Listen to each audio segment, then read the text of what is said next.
I'm moving back home in just a few months, and I have so many books that I have not read in my room that it's not smart for me to take back with me.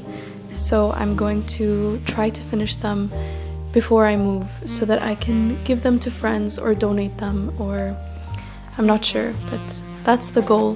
Whether it will happen is a different question. So I'll just go through the books that I'm reading and the books that I will be reading. So as for the ones that I'm reading right now, I'm reading The Goldfinch. I'm about halfway through. I'm really enjoying this. It's I don't know how to explain it. I think it's when people say that a story is full of colorful characters, I've never understood it, and this is the book that made me understand it. It has very colorful characters. It has very unfortunate events. It's also like set in, the kind of art world, but also like New York, dark academia, but also Las Vegas. There's a lot of settings, a lot of colorful characters. I'm enjoying it a lot. I don't know how to really explain stories, as you can tell. The second book is Beautiful World, Where Are You? I'm only about 15 or 20 pages in, so I don't really have strong opinions yet. But I, of course, read Normal People, and I also read Conversations with Friends, I think it was called. I really loved Normal People. It's very mainstream, but I mean, that's fine. I think her writing style is very interesting. It did confuse me in the beginning when I was reading Normal People, especially with she doesn't use quotation marks, which maybe it was just me, but it really confused me the first few chapters of Normal People. But now I think it kind of immerses you even more, because it's just so there's more fluidity, there's no stopping. It's just you keep reading, and I feel like with her books, I'm normally not a very fast reader, but with her books, I feel like I can get through her books very quickly.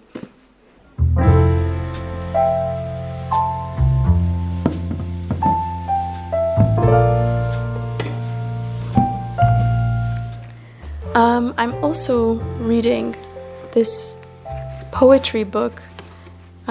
It's called Lao Tzu by Tao Te Ching, and it's very interesting. I picked it up because it was buy one get one free for these penguin books, and I've always wanted to get into poetry.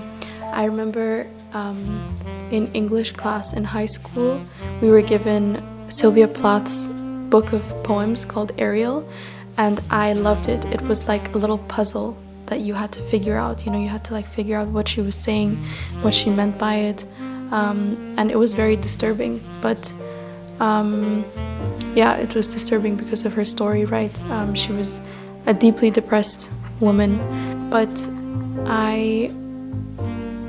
I'm really enjoying this. I'm taking it very slow. I'm doing each poem one by one, dissecting it, figuring out what it might mean. I can read a poem right now and see what's going on. Okay, so here's one. The 5 colors make man's eyes blind. The 5 notes make his ears deaf. The 5 tastes injure his palate. Riding and hunting make his mind go wild with excitement.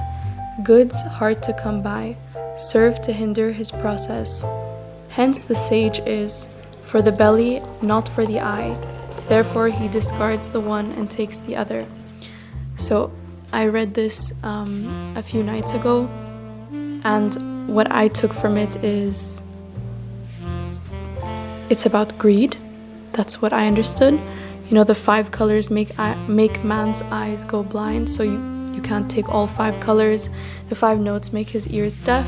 You can't take all 5 notes. And it's about discarding one for another and not taking both. That's what I understood from it, but I could be completely wrong. I'm still learning, as we should be.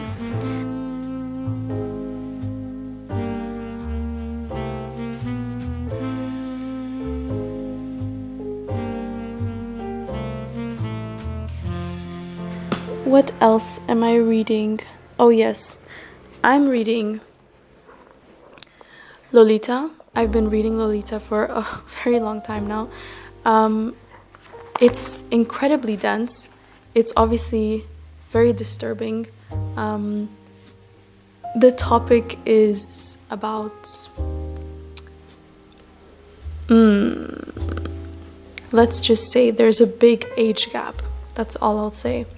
But it's very dense because the way that he writes is so descriptive and also so like such a roundabout way of saying things, which makes sense because of the topic that is being spoken about. So it's very like full of fluff and very indirect, let's say. But I'm enjoying it. It's just I can't read more than like a couple of pages at a time because it's so dense, and also it's not the lightest of topics. So yes.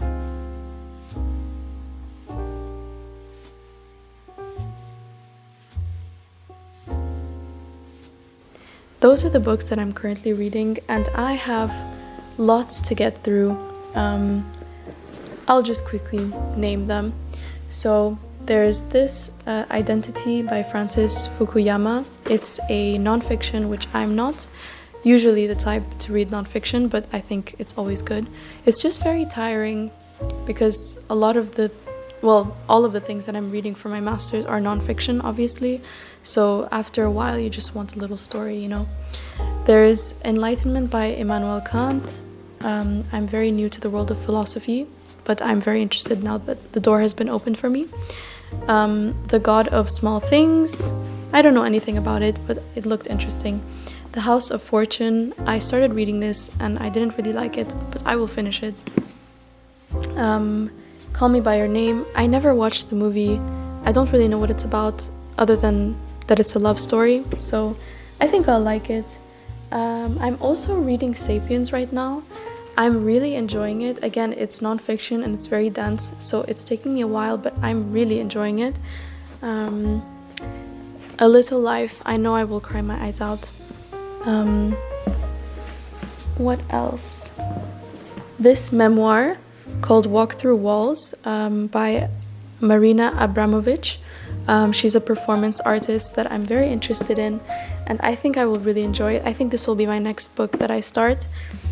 And then finally, I think this is the last one. Finally, it's Femina, A New History of the Middle Ages Through the Women Written Out of It. It's a nonfiction about, women that were written out of history. This was gifted to me by a dear friend, and I'm very excited to start. And that's it. So I will see if I am able to finish everything. I think if I'm, missing 2 or 3, it's not the end of the world. I can still take them with me, but I would like to get rid of the bulk of it. And I will keep checking in and see what I'm thinking of each book.